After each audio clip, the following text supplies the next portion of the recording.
ठीक है जी।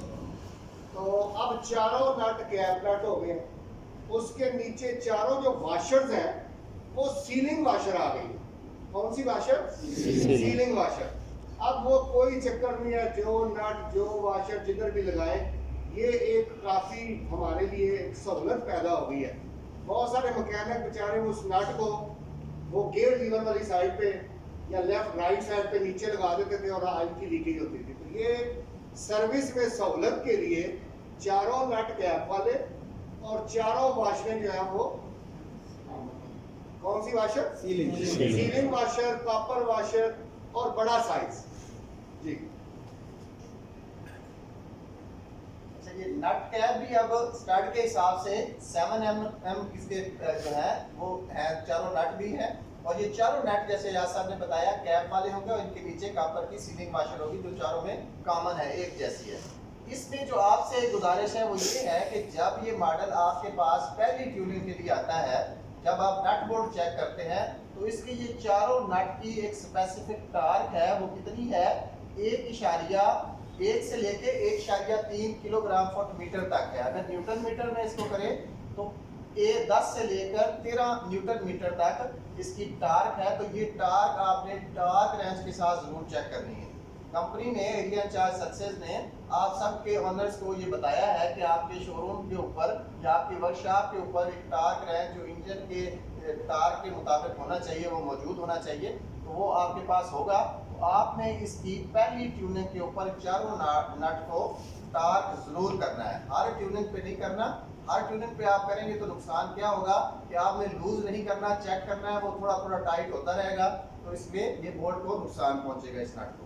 तो आपने पहली ट्यूनिंग पे चेक करना है, या फिर जब आप ओवरऑल करेंगे, इंजन खुलेगा, टॉप ओवरऑलिंग होगी, तो उसके दौरान जब आप टाइट करेंगे तो इसकी टार्क जरूर चेक करेंगे। इसमें ना नदीम साहब ने बड़ी अच्छी बात की है, लेकिन मैं इसको थोड़ा सा चेंज करता हूँ। आप चूँकि 3S के लोग आए हुए हैं, तो PDI में ना कंपनी से तमाम चीज़ें स्टैंडर्ड के मुताबिक टाइट हो गया।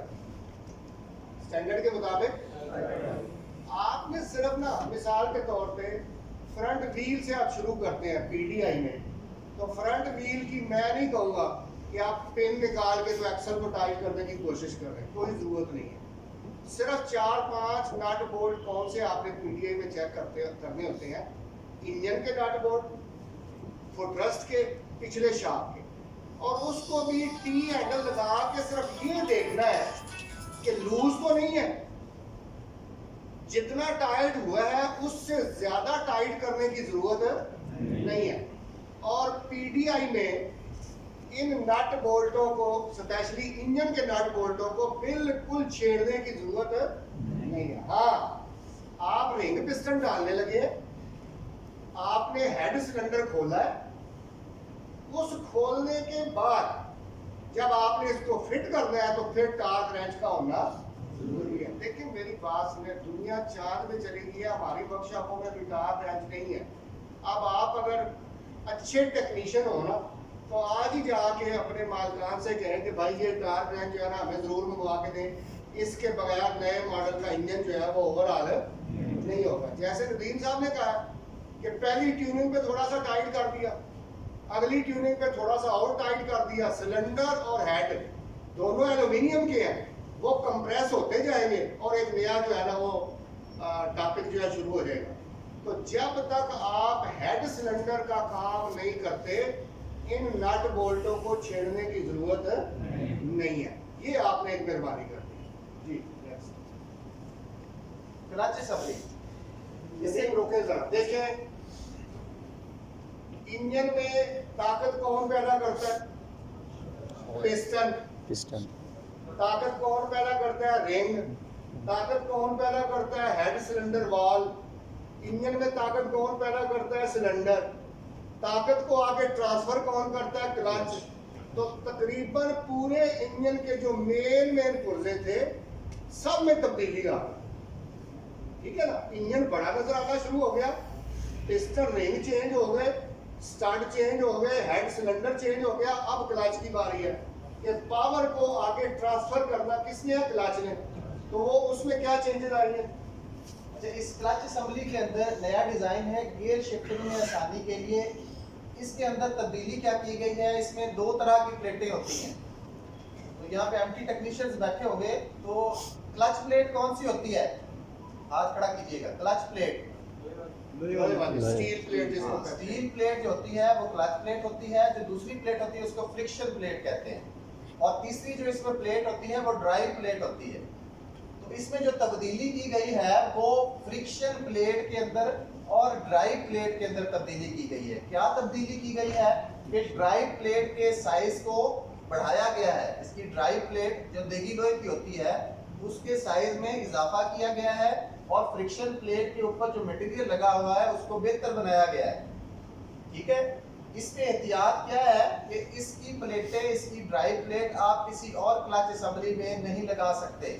ठीक है, अकेली ड्राइव प्लेट, अकेली क्लच प्लेट, फ्रिक्शन प्लेट आप नहीं लगा सकते। लगाने से क्या होगा, वो क्लच असेंबली काम नहीं करेगी, उसमें गैप नहीं होगा।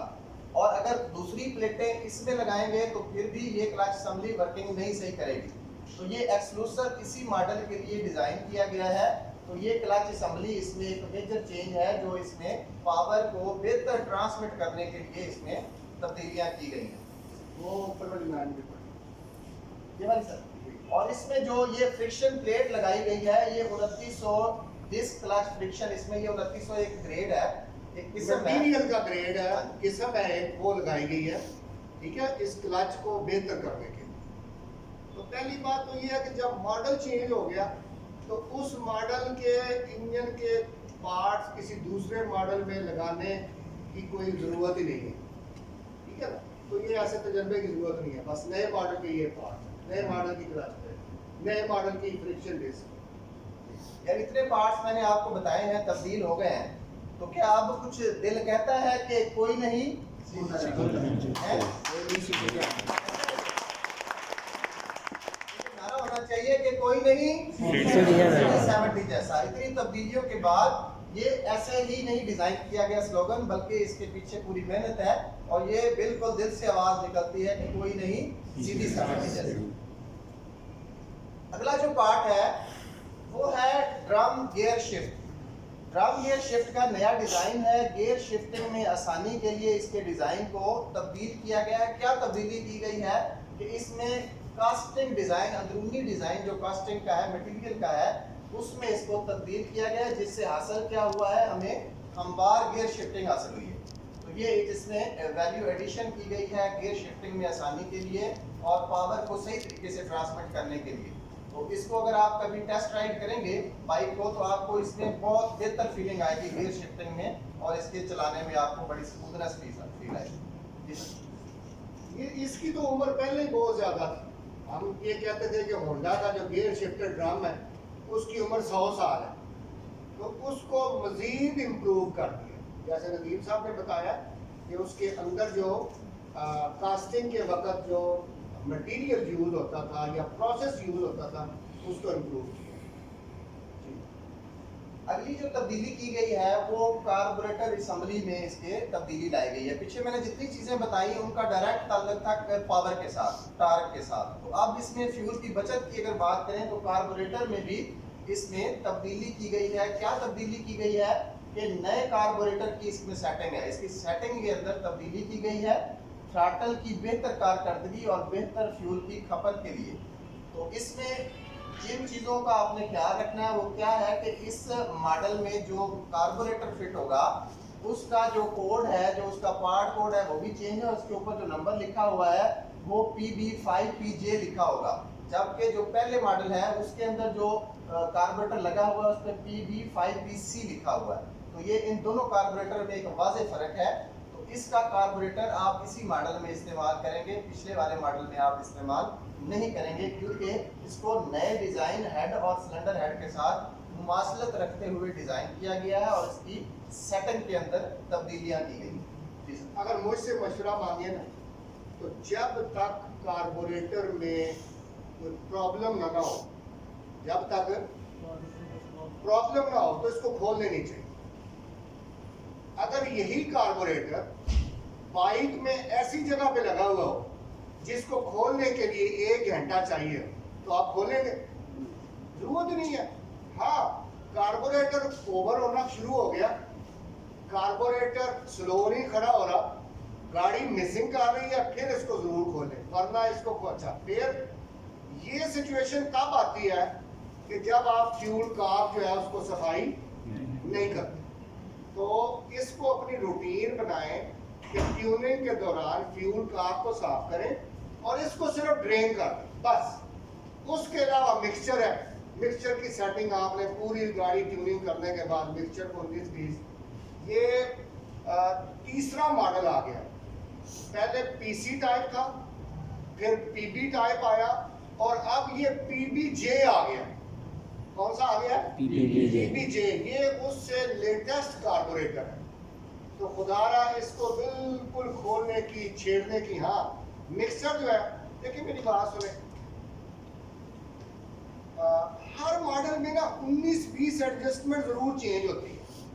अगर पहला मिक्सचर 1.25 चूड़ियों पे एडजस्ट होता था तो ये 1.5 पे एडजस्ट होगा। क्यों?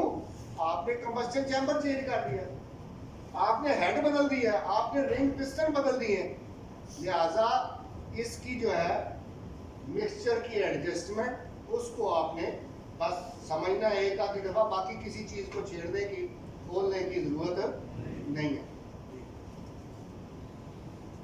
कार्बोरेटर के साथ पाइप इनलेट के डिजाइन में भी तब्दीली की गई है। क्या है? नया डिजाइन है पाइप इनलेट का। बेहतर एयर फ्लो और सर्विस में आसानी के लिए इसमें जो तब्दीली की गई है सर्विस में आसानी के लिए, वो क्या है, यहाँ पे जो सिलेंडर हेड के ऊपर बोर्ड लगते थे वो 8 mm के बोर्ड लगते थे, 8 चाबियों का, ठीक है ना। अब यहाँ पे जो बोर्ड लगे हुए हैं वो 10 के है बोर्ड, उसको आपके 10 के बी हैंडल से या 10 के एल हैंडल से आप उसको खोल सकते हैं। तो ये इसमें एक सर्विस की आसानी के लिए फ्लैंज 6x25 का बोर्ड इसमें लगाया गया है, जो आपके काम करने में इसको आसानी पैदा हो। और दूसरा, इसके डिजाइन में फिनिशिंग को बेहतर बनाया गया है ताकि एयर फ्लो मजीद बेहतर हो सके। हाँ, तो फिल्टर जो है ऑलरेडी आप खोलने के लिए कार्बोरेटर खोलते नहीं है, फिल्टर वैसे निकाल लेते हैं।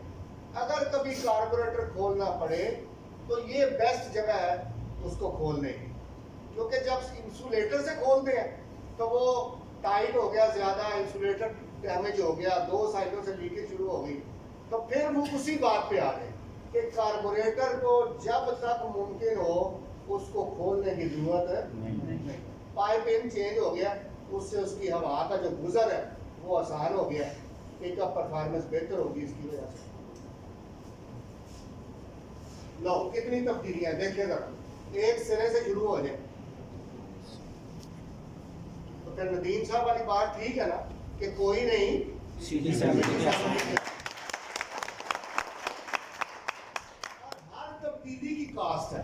ये नहीं है कि कोई मटेरियल हौला हो गया, कोई प्रोसेस कम हो गया, नहीं, अल्हम्दुलिल्लाह तमाम चीजें इंप्रूव हुई हैं, तमाम चीजें बेहतर हुई हैं, महंगी हुई हैं। इनको ना जरा एक एक कर देना शुरू करेगा ऊपर से। इसमें ये इंजन की कुल तब्दीलियां जो है 43 जो मैंने बताई हैं, तो इसमें 43 तब्दीलियों में जो मैंने बताई हैं वो पार्ट की तब्दीली है। इसमें पुर्जा पूरा तब्दील हो गया है, वो नया एडिशन इसमें हो गया है। लेकिन अगर ओवरऑल देखा जाए तो इसमें बहुत सारे पॉइंट्स ऐसे हैं जो लाल लाल पॉइंट जो नज़र आ रहे हैं, इन पॉइंट्स के ऊपर या तो मटेरियल को इम्प्रूव किया गया है या उस पार्ट की कास्टिंग को बेहतर किया गया है, पार्ट के डिज़ाइन को गरीब तब्दील किया। इस तरह इसमें इंजन में टोटल 43 तब्दीलियां की गई हैं, जिससे हमें क्या हासिल हुआ है, पावर, टार्क और फ्यूल की बचत हासिल हुई है। तो ये मैं 1 बाय 1 आपको बता भी देता हूँ। इसमें कैप नट 7 mm ये तब्दील हो गया है, शाफ्ट रॉकर आर्म तब्दील है, valve exhaust, board special flange. Aahista Aahista number 100 तक याद भी रहा, नट बदली हो गए, रॉकर दी शाफ्ट बदली हो गई, आगे कीजिए, वॉल्व एग्जॉस्ट चेंज हो गया, board special flange sir, bolt flange change हो गया, हेड के साथ, हेड के नाल ਜਿਹੜਾ ਲੱਗਦਾ, उसके बाद रिंग पिस्टन सेट सर, पूरा रिंग पिस्टन चेंज हो गया। मतलब ਤੁਹਾਨੂੰ ਹੁਣ 43 ਗਿਣਾਵਾਂਗੇ, ਦੁਕਾਨ ਤੇ ਜਾਂਦੇ ਜਾਂਦੇ 3 ਰਹਿ ਜਾਣੀਆਂ, ਠੀਕ ਹੈ ਨਾ। ਇਹ 43 ਨੂੰ ਇੱਕ ਦਫਾ ਦੁਹਰਾ ਲਓ। ਅਜੇ ਇੱਕ ਦੋ ਤਬਦੀਲੀਆਂ ਐਸੀਆਂ ਨੇ ਜਿਹੜੀਆਂ ਅਸੀਂ ਤੁਹਾਨੂੰ ਦੱਸੀਆਂ ਹੀ ਨਹੀਂ, ਅੱਗੇ ਦੱਸੋ ਜੀ। पिस्टन चेंज हो गया, पिन चेंज हो गई, रिंग चेंज हो गया, बेयरिंग कोन रॉड सर, ठीक है, कनेक्टिंग रॉड दे बेयरिंग, ये ਅਸੀਂ ਤੁਹਾਨੂੰ ਦੱਸਿਆ ਨਹੀਂ, लेकिन कनेक्टिंग रॉड दे बेयरिंग भी पहले तो बेहतर कीते ने बेरिंग जी। 6304 सर वो जी। ਅੱਗੇ ਅੱਗੇ ਦੱਸੋ ਏਸੀ उसके बाद एसी जनरेटर फ्लाईव्हील सर। ਹਾਂ ਹੁਣ ਏਸੀ ਜਨਰੇਟਰ ਦੇਖੋ ਕੁਝ ਚੀਜ਼ਾਂ ਐਸੀਆਂ ਹੁੰਦੀਆਂ ਨੇ ਜਿਹੜੀਆਂ ਅਸੀਂ ਹਾਈਲਾਈਟ ਮਤਲਬ ਉਹਨਾਂ ਅਗਰ ਸੋਰਸ ਚੇਂਜ ਹੋਇਆ ਕਿ ਪਹਿਲੇ ਅਸੀਂ ਸ਼ਮਾ ਸਾਹਿਬ ਕੋਲ ਲੈ ਰਹੇ ਸਾਂ ਤਾਂ ਹੁਣ ਅਸੀਂ ਗੁਲਾਮ ਫਰੀਦ ਕੋਲ ਲੈਣਾ ਸ਼ੁਰੂ ਕਰਤਾ ਤੇ ਉਹਦੀ ਵੀ ਅਸੀਂ ਤਬਦੀਲੀ ਜਿਹੜੀ ਹੈ ਲਿਹਾਜ਼ਾ ਟੋਟਲ ਇਹ ਸਾਰੀਆਂ ਮਿਲਾ ਕੇ 40 ਏਸੀ ਜਨਰੇਟਰ ਅੱਗੇ crankshaft crankshaft left, crankcase left, change हो गया तो crankcase left sir. Crankcase left जी उसके बाद washer sealing 7 mm, cover cylinder head, जी बोर्ड स्टड AB, जी seat valve inlet, gasket cylinder head, gasket cylinder, disc clutch friction, through oil, plate drive, bearing needle और drum gauge. ਇਹ total तमाम ਤਬਦੀਲੀਆਂ ਜਿਹੜੀਆਂ ਨੇ ਪੂਰੇ ਇੰਜਨ ਨੂੰ ਕਵਰ ਕੀਤਾ ਗਿਆ 43 ਤਬਦੀਲੀਆਂ ਜੀ ਆਇਲ ਥਰੋ ਜੋ ਖਤਮ ਕੀਤੀ ਹੈ ਨਾ ਜਿਹੜੀ ਹੈਡ ਔਰ ਸਿਲੰਡਰ ਦੇ ਦਰਮਿਆਨ ਆਇਲ ਥਰੋ ਸੀ ਉਹਨੂੰ ਖਤਮ ਕੀਤਾ ਗਿਆ जी ऑयल पंप में जैसे ही लाइए ये इसको ऑयल पंप इंजन में जो आपको बताया बस इतनी तब्दीली है आयल पंप में कोई चेंज नहीं आयल का प्रेशर हमारा जब मैंने आपको बताया 2012 में हमने उसी वक्त आयल के जो रोटर थे उनको हमने भारी कर दिया था मोटे मोटे रोटर डाल दिए अब उसमें गुंजाइश नहीं है उनका पहले जो थ्रो है वो 3.7 लीटर है 4000 चक्रों के तो जरूरत नहीं है उसकी हाँ जी कौन बताएगा कोई मेन 10 तब्दीलियां आप पेपर ले रहे हो जी सर है। हाँ मतलब फारिग हो के ਅਸੀਂ ਤੁਹਾਡੇ ਕੋਲ ਪੇਪਰ ਲੈਣਾ ਹੈ ਤਬਦੀਲੀਆਂ ਇਹ ਤੁਹਾਨੂੰ ਯਾਦ ਕਰਨੀਆਂ ਪੈਣੀਆਂ ਠੀਕ ਹੈ ਜੀ ਕੋਈ 5 ਤਬਦੀਲੀਆਂ ਬਤਾ ਦਿਓ ਹੈਡ ਸਿਲੰਡਰ ਚੇਂਜ ਹੋ ਗਿਆ ਇਹਦੇ ਵਾਸਤੇ ਤਾਲੀਆਂ ਮਾਰ ਦਿਓ ਹੈਡ ਸਿਲੰਡਰ ਚੇਂਜ ਹੋ ਗਿਆ और और मडगाल को छड़ दे इंजन भी गल हाँ कनेक्टर चेंज हो गया केड़ी डीलरशिप तो है अभी बोलता सर सर ये सावधान है ना। अच्छा जी अरे सावधान है।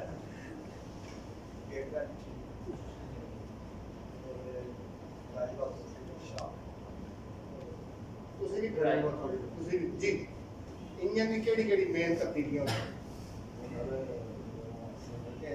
सिलेंडर चेंज हो गया हेड चेंज हो गया कार्बोरेटर में आई है उसी की थोड़ी देर खलोते रहो जी सर कैप नट चेंज किया तो मेरे सर कैप नट चेंज किए सर इसके हेड सिलेंडर चेंज किया है सर इसके वॉल चेंज किया एग्जॉस्ट सब चेंज किया है इसका रिंग पिस्टन चेंज किया है सर इसका और सर इसके रॉकर पिन चेंज की है सर ठीक और इसके साथ जो बोर्ड फ्लैंज है वो चेंज किया है साइड वाला सर इसका चेंज किया है बैठ गया जी शायद बशीर बल मोहम्मद बशीर हाँ जी कैप नट वेरी गुड इतना एक तरतीब ना कैप नट चेंज हो गया ठीक आगे टॉप कवर चेंज हो गया स्टड चेंज हो गए ठीक और वाल चेंज हो गए ठीक ठीक थल्ले यकदम क्लच बक्से चले गया दरमियान रिश्तेदार है ने 3-4 पिस्टन चेंज हो गया सिलेंडर चेंज हो गया ठीक है जी सर पिस्टन चेंज किया अच्छा कोई बंदा ये जो कहता है कि मुझे सारी तब्दीलियां याद होती हैं वो कौन है सर मैं एक गल जी करनी दसो जी सर अगे मोटरसाइकिल लैके ना लोग ऑल्ट्रेशन मकैनिका कोई पावर कहानी लैन नहीं सुनानी मैंने ਪਾਵਰ ਲੈਣ ਜਾਂਦੇ ਹਨ ਇਹ ਪਾਵਰ ਵਧਾਉਣ ਵਾਸਤੇ ਮੋਟਰਸਾਈਕਲ ਦੀ ਉਹ ਉਹਨਾਂ ਨੂੰ ਕਿਸੇ ਗੈਰ ਮੁਤਲਕਾ ਮਕੈਨਿਕ ਕੋਲ ਜਾਣ ਦੀ ਜ਼ਰੂਰਤ ਨਹੀਂ ਪਏਗੀ ਉਹਨਾਂ ਨੂੰ ਸਾਰਾ ਕੁਝ ਐਸੇ ਹੀ ਚੱਲ ਮਿਲੇਗਾ 10 ਕਿੰਨੀਆਂ ਤਬਦੀਲੀਆਂ ਹੋਈਆਂ ਸਾਰਾ ring piston cylinder head cylinder ਅੱਗੋਂ ਕੈਪ ਉਹਦਾ ਟਿੱਕੀ ਜਿਹੜੀ ਟਿੱਕੀ change ਹੋ ਗਈ। ਉਸ ਤੋਂ ਬਾਅਦ ਸਟਾਰਟ ਹੈ ਸਰ ਸਟਾਰਟ ਚੇਂਜ ਹੋ ਗਏ ਤੇ ਉਸ ਤੋਂ ਬਾਅਦ ਬੋਲਡਰ ਦੇ ਜਿਹੜੇ ਉਹਦੇ ਸਿਲੰਡਰ ਹੈਡ ਤੇ ਸਿਲੰਡਰ ਦਾ ਬੋਲ ਚੇਂਜ ਚੇਂਜ ਹੋ ਹੋ ਗਿਆ ਗਿਆ ਸਰ ਉਸ ਤੋਂ ਬਾਅਦ ਇਹ ਸਰ ਕੀ ਕਹਿੰਦੇ ਨੇ ਕਲਚ ਚੇਂਜ ਹੋ ਕਲਚ ਗਿਆ ਚੇਂਜ ਹੋ ਗਿਆ ਫਲੈਸ਼ ਪਲੇਟਾਂ ਦੇ ਉੱਪਰ ਠੀਕ, ਹੋਰ? ਉਸ ਤੋਂ ਬਾਅਦ ਸਾਰਾ ਇਹਦਾ ਕੀ ਕਹਿੰਦੇ ਨੇ यार इस बंदे वास्ते तालियां होनी चाहिए बड़े हफ्ते बाद गियर शिफ्टर ड्रम चेंज हो गया जी जल्दी हो गए बैठो ये थी इंजन की तब्दीलियाँ। अब फ्रेम बॉडी की अगर बात करें तो पहला जो इसमें पार्ट तब्दील किया गया है वो है ignition switch. Ignition switch body design में तब्दीली की गई है। क्या तब्दीली है? जो पहले स्विच असम्बली इस्तेमाल होती थी इग्निशन स्विच, उसके साइड पे आपको एक कॉलर सिल्वर की नज़र आती थी। तो इस कॉलर को अब इसी फ्रेम बॉडी के अंदर ही डिज़ाइन कर दिया गया है। तो इससे स्पीडोमीटर बॉडी के साथ मुताबिकत रखते हुए इस इग्निशन स्विच को इसमें तब्दील किया गया है, डिज़ाइन में तब्दीली है। हेडलाइट स्क्रू पैन, जो हेडलाइट के साथ स्क्रू लगते हैं दोनों, उसके डिज़ाइन में तब्दीली की गई है। उसको CG125 के साथ कॉमन कर दिया गया है। जो पहले CD70 के अंदर स्क्रू लगे होते थे उसमें क्या होता था कि मेंटेनेंस के दौरान उसमें जो कॉलर होती थी वो गिर जाती थी, जिससे वाइब्रेशन होती थी और एक आवाज़ आती रहती थी और पार्ट जल्दी ख़राब हो जाता था। तो इसको 125 के साथ कॉमन किया गया है। तो इस स्क्रू के साथ ही ये वाशर बिल्डअप है, तो ये इसमें ज़्यादा मजबूती और पायदारी का भी बायस बनेगी और मेंटेनेंस में आसानी होगी आपको इसको खोलने में। तमाम तब्दीलियों के बाद जो मुझे तब्दीली पसंद आई है ना वो ये है, वो कैसे शकीर्द ने खोली, उसमें से दोनों कालरे नीचे गिर गए। जब दोबारा फिट की तो हेडलाइट का जो बोल्ट है, पूरी हेडलाइट जो है वो वाइब्रेट करता है, नॉइस का लेवल ज़्यादा हो जाता है, कॉलर गुम हो गई, कस्टमर का नुकसान हो गया। लिहाजा कॉलर जो है वो बोल्ट के साथ ही उसके साथ लगा दी गई है। हेडलाइट जो है उसकी लाइफ, उसके केस की लाइफ, क्योंकि वो वाइब्रेशन के बाद ना वो केस वहाँ से डैमेज हो जाता है। तो ये बहुत अच्छी चेंज जो है वो हेडलाइट के अंदर है जी। ब्रैकेट टेल लाइट, यार इसके लिए एडवांस तालियां हैं। तब्दीली छोटी सी है जी नदी, पहले आप बता रहे सकता है। तब्दीली ये है कि इसका मटेरियल चेंज हुआ ब्रैकेट का। अब मटेरियल चेंज होने का फायदा क्या होगा कि कुछ अरसे के बाद बैक लाइट पूरी फेंडर से अलहदा हो जाती थी। अच्छा, फिर जो इसके नीचे रबर के ग्रोमेट लगे हुए हैं, पहले बैक लाइट की जो ये ब्रैकेट थी ये थी लोहे की, स्टील की, वो ग्रोमेट बड़ी जल्दी फारग हो जाते थे, टूट जाते थे। अब ये PP मटेरियल है, बड़ा स्पेशल मटेरियल है। इसकी वजह से बैक लाइट की वाइब्रेशन और लाइफ दोनों इंप्रूव हो। अक्सर आप 70 को जिसमें लोहे की ब्रैकेट होगी ना उसको देखेंगे तो उसकी जो बैक लाइट है ना वो आपको हिलती हुई नजर आएगी। तो ये 3-4 चीजें इस एक ब्रैकेट की वजह से इंप्रूव हुई है जी। और इसमें जो पिछली टेल लाइट है उसकी फिटिंग में भी तब्दीली आई है। जैसे ये शक्ल में दिखाया गया है कि इसको पहले आप टेल लाइट को संभल करके तो 2 स्क्रू इसके पीछे से लगेंगे तो आप इसको टाइट कर देंगे। तो इसके अंदर ही इसकी ये बेस बना दी गई है। जो ये ब्रैकेट टेल लाइट है इसी के अंदर इसकी बेस बना दी गई है जहाँ पे आप इसको टेल लाइट को फिक्स कर सकेंगे। ये इसकी टेल लाइट पर फिक्स होगी। सीट असेंबली की अगर बात करें, इसके लिए भी तालियां होनी चाहिए। देखिए मेरी बात में कवर थोड़ा सा ऊपर से डैमेज हुआ, सीट कवर पानी फोम में से गुजरा तो बेस पतरे पे आ गया, पतरा डैमेज हो गया एक बार। अब पतरे को कोई वेल्ड करवा रहा है, कोई उसके नीचे प्लेट लगवा रहा है, कोई कुछ कर रहा है। दूसरी बात यह है कि ये जो PP मटेरियल है, जब आपको जंप लगेगा तो इस PP मटेरियल में लचक होगी। क्या होगी? लचक होगी। तो लिहाजा इसमें राइडर और पिलियन राइडर दोनों के लिए लचकदार सीट है। ये बहुत बड़ी चेंज है और इंशाल्लाह इसकी लाइफ स्टील वाले पतरे से कई गुना ज्यादा होगी। और इसका मटेरियल क्यों चेंज हुआ है? देखिए पहले मटेरियल जो था वो मिक्स मटेरियल ब्लैक कलर का था, अब ये प्योर में है।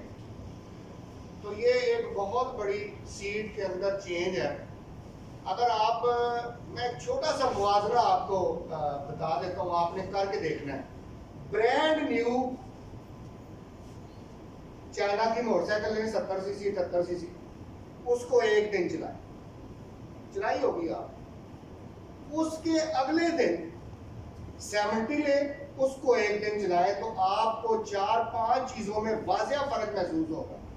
सबसे पहले उसके ऑपरेशन हार्ड है, उसकी वाइब्रेशन, और 70, 75, 80 पे जाके कहना कि मोटरसाइकिल ऐसे लगता है कि बिल्कुल अभी इसका इंजन जो है वो खुल के बाहर निकल आए। तो इसमें ये जो छोटी छोटी चेंजेस है, जैसे सीट बेस की है, सीट बेस जो है ये राइडर और पिलियन राइडर को बहुत ज्यादा कंफर्टेबल फील हो। ठीक है, सर ये आपने बहुत अच्छा फैसला किया और आप 1 to 5 में ये करें तो बेहतरी आएगी। वक्त के साथ साथ होगा। जो कस्टमर बाइक लेके जाते हैं वो 1-2 माह में आगे से कुछ हो जाती है। हाँ। कुछ हो जाती है। लेकिन इसमें इंशाल्लाह आपको बेहतरी फील होगी। इसकी ड्राइव चेन जो है उसमें भी तब्दीली की गई है। ग्लोबल डिजाइन, कम गर्दिशी वजन, बेहतर कारकर्दगी। तब्दीली क्या की गई है कि इसके इनर और आउटर प्लेट के साइज में तब्दीली की गई है। इनर और आउटर प्लेट का मतलब जहाँ से हम बाहर की तरफ से देखते हैं प्लेट लगी होती है और एक अंदर की तरफ प्लेट लगी होती है। जहाँ पे हम ऑयल लगाते हैं 3 जगह पे ऑयल लगाते हैं, इनर प्लेट पे लगाते हैं, रूलर पे लगाते हैं और आउटर प्लेट पे लगाते हैं। ठीक है, 3 जगह पे लगा। तो इसकी इनर और आउटर प्लेट के जो साइज है उसमें तब्दीली की गई है, लिंक में तब्दीली नहीं हुई। लिंक का साइज वही है, लेकिन इसके ऊपर जो ये इनर और आउटर प्लेट है उसके साइज को तब्दील करके इसमें कम गर्दिशी वजन। कम गर्दिशी वजन का मतलब होता है जैसे सेंट्रीफ्यूगल फोर्स होती है, जब कोई चीज घूमती है उसका अपना वजन भी उसके ऊपर आ रहा होता है। तो इस मटेरियल को कम करके गर्दिशी वजन को कम किया गया है, जिससे इसमें फ्रिक्शन का लेवल कम हुआ है, रगड़ की शरह कम हुई है और इस पार्ट की लाइफ भी बढ़ी है और इसकी परफॉर्मेंस भी बेहतर हुई है। क्योंकि ये पावर ट्रेन का हिस्सा होता है, क्लच से पावर काउंटर शाफ्ट में, फिर इससे छोटी गिरारी, बड़ी गिरारी और चैन ड्राइव में आती है। तो ये पावर ट्रांसमिट आसानी से होगी, ज़्यादा बेहतर पावर ट्रांसमिट होगी और अच्छे नताइज हासिल होंगे। तो ये इसमें बहुत अच्छी तब्दीली है जो इसमें ड्राइव चेन के अंदर की गई। अच्छा, आप ये बताएं कि कितने लोगों के पास अपनी गाड़ी है, कार? आप खड़ा करें, मुझे पता है एक और शर्मा साहब तुम भी आप खड़ा कर सकते हो। जब गाड़ी के नए टायर डलवाते हैं तो उसकी बैलेंसिंग और अलाइनमेंट जरूर करवाते हैं। क्यों करवाते हैं? चलें ये बताएं, बैलेंसिंग होते हुए कितने लोगों ने देखी है? आपने देखी है? कैसे होती बैलेंसिंग? खड़े होकर बताओ साहब। सर वैसे तो पाकिस्तान में तो पता नहीं, लेकिन सऊदीया में एक लेजर मशीन होती है। ठीक, उसके ऊपर व्हील को लगा दिया जाता है। व्हील को लगा लेते हैं। व्हील कितना बड़ा होता है? व्हील सर मैक्सिमम हमारे यहाँ तो 13 से शुरू होते हैं, लेकिन उधर 14 से शुरू होता है और 22 तक जाता है। कितना बड़ा टायर होता है? मशीन पे लगा दिया, टायर मशीन पे लगा दिया सर। फिर उसकी कंप्यूटर पे सेटिंग करनी होती है। सेटिंग करने के बाद सर उसको लाग में लगा दिया जाता है। फिर वो मशीन का ऊपर कैप होगा, उसको ऐसे छोड़ते हैं नीचे। फिर सामने जो मशीन होती है वो आपको बता देती है इसका बैलेंस किस तरफ कितना कम और किस तरफ कितना ज़्यादा। कितना वेट लगता है? फिर आपने वेट लगा देना, फिर दोबारा घुमाना, फिर आपका जो कंप्यूटर है वो आपको मैं ये पूछ रहा हूँ वेट कितना लगता है? वेट सर मैक्सिमम ये 5 ग्राम से शुरू होता है। 5 ग्राम से 150 तक जाता है। 5 ग्राम वेट जो है इतने बड़े टायर को वो बैलेंस कर देता है। लिहाजा रोटेशन में जब कोई चीज घूम रही होती है तो 1, 2, 3 ग्राम की बहुत वैल्यू, बड़ी अहमियत होती है। बिल्कुल इसी तरह बैठ के तस्वीर रखें। मैं आपको ये एक बात बता दूं, रियाज साहब भी बैठे हुए हैं, कि ऐसा नहीं होता कि रात को किसी को ख्वाब आई और सुबह नया मॉडल आ गया, ट्रकों पे लोड हो गया, आपके शोरूम पे आ गया। उसके पीछे पूरे 5 साल की प्लानिंग होती है और 5 साल की प्लानिंग में कम से कम 1 साल उसकी इंडोरेंस टेस्ट होता है। बाइक 1 साल पहले बन गई, आपको नहीं पता होता, जैसा आपको पता है, मुझे पता है, बाइक बन गई तो उसका टेस्ट शुरू हो गया। किस चीज का टेस्ट? जितनी 101 तब्दीलियां हुई हैं उन तमाम चीजों का टेस्ट शुरू हो गया। लिहाजा चेंज जो है इसकी बहुत बड़ी चेंज है। इसमें क्या होगा, आप तजर्बा कर लें। खुशक मोटरसाइकिल का चेन, एक मोटरसाइकिल ऐसी रहे जिसका चेन खुशक हो, उसको चला के देखें, आपको सीट के ऊपर कितनी वाइब्रेशन फील होगी। उसी चेन को लुब्रिकेट कर लें तो वाइब्रेशन जो है वो 0 हो जाएगी। चेन का जो लिंक्स है उनका वजन इस बाइक के मुताबिक इंप्रूव किया गया। आप चूंकि टेक्निकल लोग हैं, एक आपसे गुजारिश करनी है, शर्मा साहब 10-15 साल पहले पिंडा ਦੇ ਵਿੱਚ डॉक्टर ਦੇ ਕੋਲ ਇੱਕ ਹੀ ਸਿਰਿੰਜ ਹੁੰਦੀ ਸੀ ਉਸੇ ਸਿਰਿੰਜ ਦੇ ਨਾਲ ਬਾਜ਼ੂ ਤੇ ਟੀਕਾ, ਉਸੇ ਸਿਰਿੰਜ ਦੇ ਨਾਲ ਚੂਕਨੇ ਤੇ ਟੀਕਾ, ਉਸੇ ਸਿਰਿੰਜ ਦੇ ਨਾਲ ਔਰਤ ਨੂੰ ਟੀਕਾ, ਉਸੇ ਸਿਰਿੰਜ ਦੇ ਨਾਲ ਮਰਦ ਨੂੰ ਟੀਕਾ। ਹੁਣ ਅੱਜ ਕੱਲ੍ਹ ਕੀ ਹੈ ਕਿ ਤੁਸੀਂ ਇੰਜੈਕਸ਼ਨ ਲਗਵਾਓ, ਉਸ ਤੋਂ ਬਾਅਦ ਡਾਕਟਰ ਉਸੇ ਵਕਤ ਉਸ ਸਿਰਿੰਜ ਨੂੰ ਤੋੜ ਦਿੰਦੇ, ਉਹ 10 ਰੁਪਏ ਦੀ, ਉਹ 20 ਰੁਪਏ ਦੀ, ਉਹ 50 ਰੁਪਏ ਦੀ। ਸਾਡੇ ਕਿਸੇ ਸ਼ੋਰੂਮ ਦੇ ਉੱਪਰ ਚੇਨ ਨੂੰ ਪੁਰਾਣਾ ਤੇਲ ਨਹੀਂ ਲੱਗਣਾ ਚਾਹੀਦਾ। ਅੱਜ ਤੁਸੀਂ ਤਈਆ ਕਰ ਲਓ ਕਿ ਲਓ ਜੀ ਅਸੀਂ ਆਪਣੇ ਸ਼ੋਰੂਮ ਤੇ ਜਾ ਕੇ ਦੇਖੋ, ਕੋਈ ਵੀ ਚੀਜ਼ ਮਨਾਉਣ ਵਾਸਤੇ ਕੋਈ ਉਹਦੀ ਤੁਹਾਨੂੰ ਜਸਟੀਫਿਕੇਸ਼ਨ ਦੇਣੀ ਪਏ। 80-90 ਨੰਬਰ ਦਾ ਆਇਲ ਹੈ, ਹਰ 500 ਕਿਲੋਮੀਟਰ ਤੋਂ ਬਾਅਦ ਚੇਨ ਨੂੰ ਲਗਾਓ ਔਰ ਕਸਟਮਰ ਦੇ ਕੋਲੋਂ ਉਸ ਆਇਲ ਦੇ ਬੇਸ਼ੱਕ 10-20 ਰੁਪਏ ਤੁਸੀਂ ਚਾਰਜ ਕਰ ਸਕਦੇ ਹੋ। ਤੁਸੀਂ ਚੇਨ ਨੂੰ ਹਰ 500 ਤੋਂ ਲੁਬਰੀਕੇਟ ਕਰਨਾ ਸ਼ੁਰੂ ਕਰ ਦਿਓ, ਉਹਦੀ ਲਾਈਫ ਇਨਸ਼ਾਅੱਲਾ 20-25-30 ਹਜ਼ਾਰ ਕਿਲੋਮੀਟਰ ਤੱਕ ਚੇਨ ਔਰ ਗਰਾਰੀਆਂ ਬਿਹਤਰੀਨ ਚੱਲਣ। ਠੀਕ ਹੈ, ਜ਼ਿਆਦਾ ਚੇਨ ਦੇ ਇੰਪਰੂਵ ਹੋਣ ਦੇ ਨਾਲ मोटरसाइकिल के अंदर जी वाइब्रेशन है वो घटेगी। जी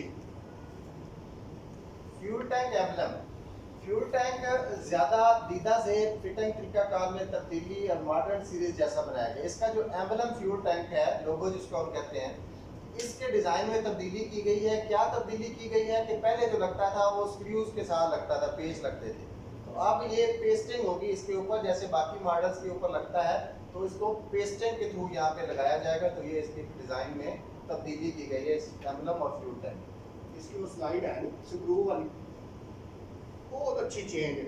देखो 85,000 की मोटरसाइकिल ते एडा महंगा एम्बलम लग गया। तुसी 10-15 लाख की इंपोर्टेड मोटरसाइकिल ले लो, एम्बलम होएगा ही नहीं। स्ट्राइप के विच ही वो एम्बलम बनया हुआ है। सर 250 देख लो, एम्बलम है ही, 500 देख लें, एम्बलम है ही। अच्छा, नुकसान की है? नुकसान ये होता है कि जब बाइक थोड़ी सी पुरानी होती है, फ्यूल टैंक पेज के लिए खुला, स्क्रू गुम हो गया, शागिर्द ने थोड़ा सा बड़ा पेज लेकर टाइट कर दिया, उस पेज ने फ्यूल टैंक को डैमेज कर दिया। लिहाजा बहुत अच्छी तब्दीली है। ये सिर्फ पेस्ट होगा, इसके अंदर जो वो पतरी लगी होती थी स्क्रू वाला सिस्टम वो बिल्कुल नहीं है। तो इसको आपने पॉजिटिव चेंज में देना। जी,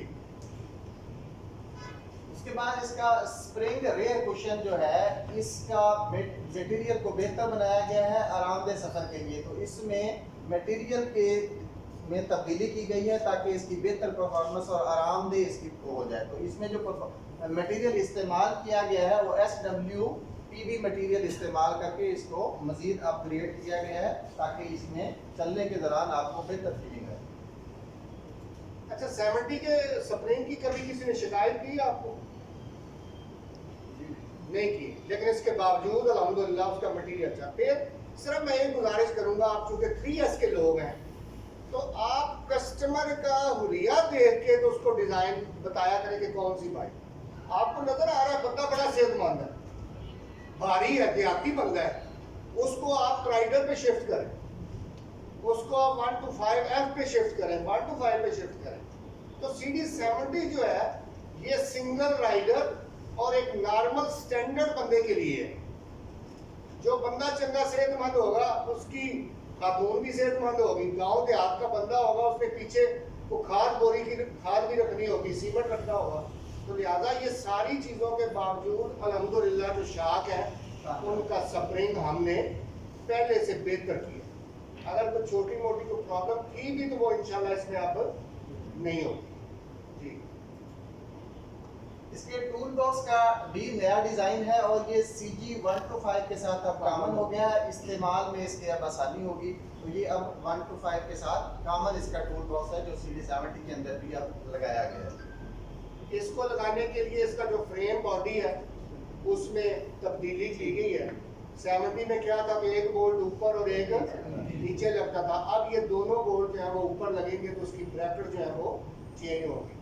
जी, तो इन सब तब्दीलियों के बाद अब टोटल अगर देखा जाए तो इसकी फ्रेम बॉडी के अंदर 58 पॉइंट्स ऐसे हैं, 58 जगह पर मटेरियल और पार्ट्स में तब्दीलियाँ की गई हैं। अगर इसको 1 बाय 1 देखा जाए तो सबसे पहले स्टे फ्यूल टैंक, उसमें तब्दीली की गई है। एम्बलम में ई सेट में, स्क्रू पैन में, इग्निशन कॉइल में, कार्बोरेटर में, पाइप इनलेट में, कवर बॉटम में, बॉटम फ्रंट फोर्क में, बेयरिंग 6300 यू में, एसी जनरेटर फ्लाई व्हील में, कुशन असेंबली में, चेन ड्राइव में, स्टे व्हील में, रबड़ रेयर फेंडर में, कॉलर ब्रैकेट में और विंकर में, टेल लाइट में, ब्रैकेट टेल लाइट में, काउल रेयर में, बॉक्स टूल में, स्टे असेंबली में, फ्रेम बॉडी कंप्लीट में भी तब्दीली है। तो इस तरह ये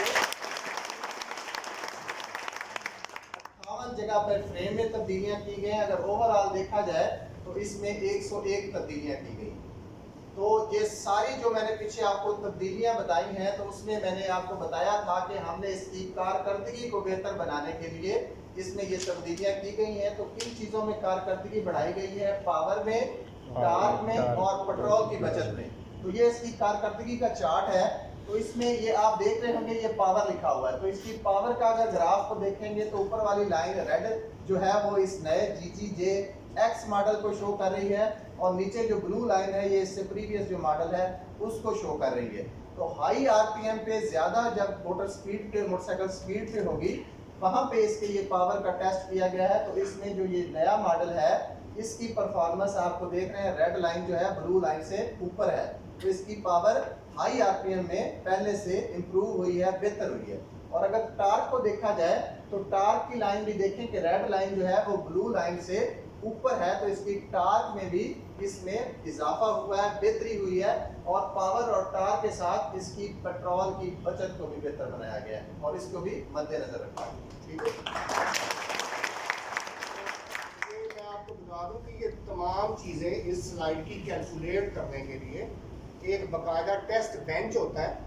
उस टेस्ट बेंच के ऊपर इंजन को फिट करके तो हाई RPM के ऊपर उसको बाकायदा चेक किया जाता है कि कितने हज़ार RPM के ऊपर इसकी पावर कितनी है और इसकी टार्क कितनी है। तो आप बिल्कुल कॉन्फिडेंस में रहें, मुतमईन रहें कि इंशाल्लाह इस इंजन की पावर आपको फील होगी। क्या होगी? फील होगी, आपको फ़र्क महसूस होगा। पेट्रोल की बचत आपको महसूस होगी। बहुत ज़्यादा डिफरेंस इसलिए नहीं आपको महसूस होगा कि पहले ही हमारी जो मोटरसाइकिल है उसकी पेट्रोल की जो बचत है वो पहले ही 65 से ऊपर 70 के करीब चली जाती है अगर उसको सही माहौल में, सही हालात में चलाया जाए। तो इंशाल्लाह इसकी जो पेट्रोल बचत है वो पहले से बेहतर होगी। जी, तो अब एक टेक्निकल चार्ट है जो तब्दीलियां मैंने आपको बताई हैं, इसका टेक्निकल चार्ट भी हमने बनवाया है जो आज आपके साथ एक जाएगा।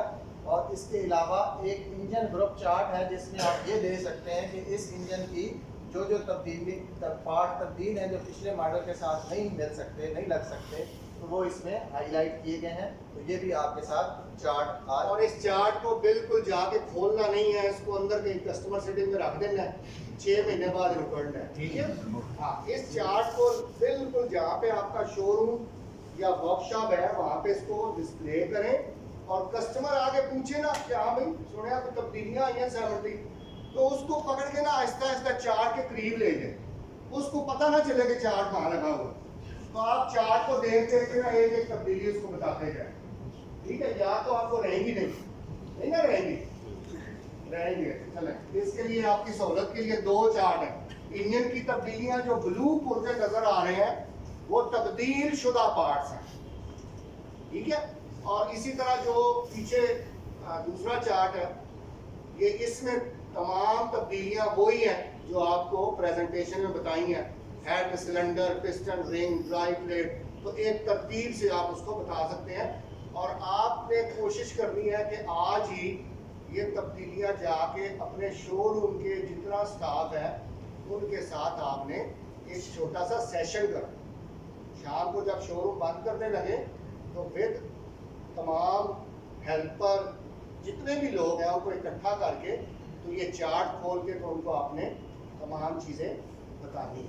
जी, तो अब इस नारे के साथ मैं अपना सेशन क्लोज करूंगा कि कोई नहीं 70 जैसा पूरा